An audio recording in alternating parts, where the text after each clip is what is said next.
অসমৰ বিভিন্ন জিলাৰ লগতে সংগতি ৰাখি আমি ডিমা হাছাও জিলাতো আমি ডক্টৰ ভূপেন হাজৰিকাৰ মৃত্যু দিৱস ডেথ এনিভাৰ্চাৰী আমি পালন কৰিবলৈ ওলাইছোঁ।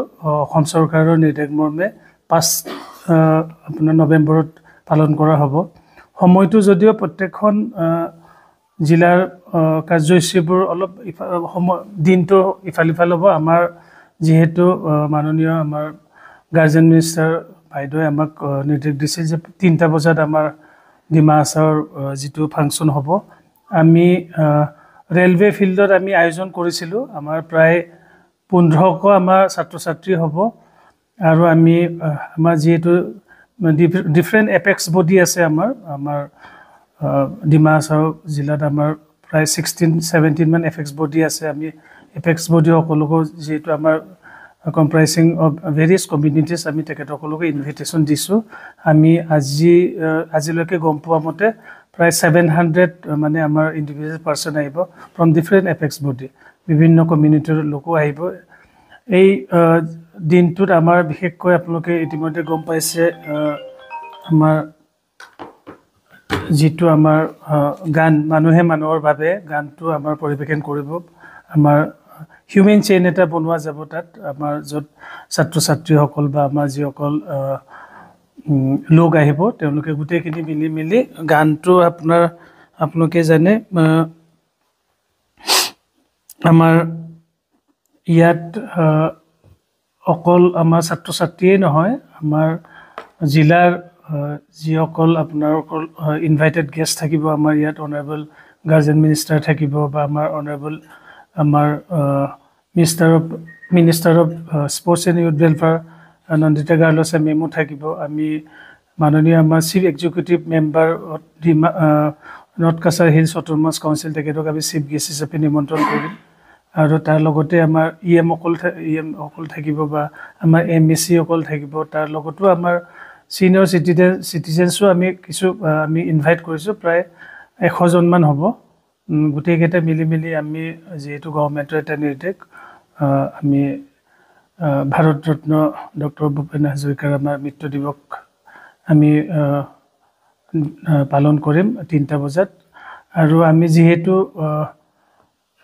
আমি স্থানটো ৰেলৱে ফিল্ড বুলি কৈছিলোঁ, যিহেতু আমি যিটো ৱেডাৰ ফৰকাষ্টিঙত চাইছোঁ বা আমি গম পাইছোঁ বৰষুণ দিয়াৰ সম্ভাৱনা আছে। এইটো কাৰণে আমাৰ যিটো লাল ফিল্ড তাতে আমি অল্টাৰ কৰিছোঁগৈ, তাতে আমাৰ যি প্ৰগ্ৰেমখিনি আমি আয়োজন কৰিম।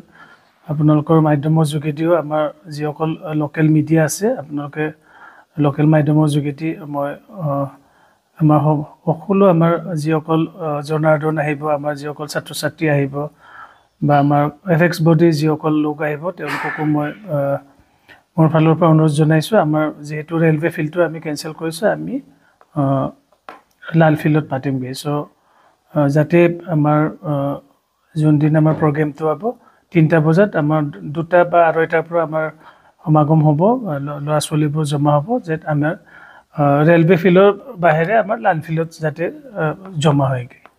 চ' মই আশা কৰিছোঁ আপোনালোকৰ যোগেদি সকলোকে মই অনুৰোধ জনাইছোঁ যাতে আপোনালোকে এই যিটো আমি এটা আয়োজন কৰিছোঁ চৰকাৰৰ নিৰ্দেশ মৰ্মে বা তেখেতৰ মৃত্যু দিৱস উপলক্ষে যিটো আমি গান পৰিৱেশন কৰিম, যাতে সকলোৱে আহে। আৰু তাৰ মাজতো আমি অকল পাৰ্টিচিপেণ্ট বুলিয়ে নহয়, আমাৰ জনসাধাৰণকো জনাইছোঁ যে ৰাইজে যদি আহি উপভোগ কৰিব বিচাৰে তেখেতসকলেও আহিব পাৰিব। কিমান শিল্পী আছে মানুহৰ বাবে পৰিৱেশন কৰিব?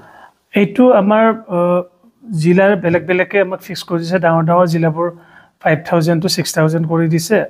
আমাৰ একদম সৰু জিলা, আমাৰ বিশেষকৈ আমাৰ তামোলপুৰ আৰু ডিমা হাছাও জিলাত যিহেতু আমাৰ অলপ পপুলেশ্যনো কম, ইয়াত 1000 বুলি ধৰি দিছে। তথাপিও আমাৰ যিহেতু আমাৰ এপেক্স বডিবোৰ আছে, তেখেতসকলৰ লগতো আমি আলোচনা কৰোঁ, তেখেতসকলো পাৰ্টিচিপেট কৰিব বিচাৰিছে।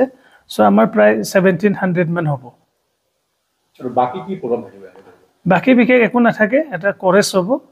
কৰেছত আমাৰ যিসকল আমি সাংস্কৃতিক মহাসংগ্ৰামৰ যিসকল পাৰ্টিচিপেণ্ট আছিলে তেওঁলোকে এটা কৰেছ গান গাব।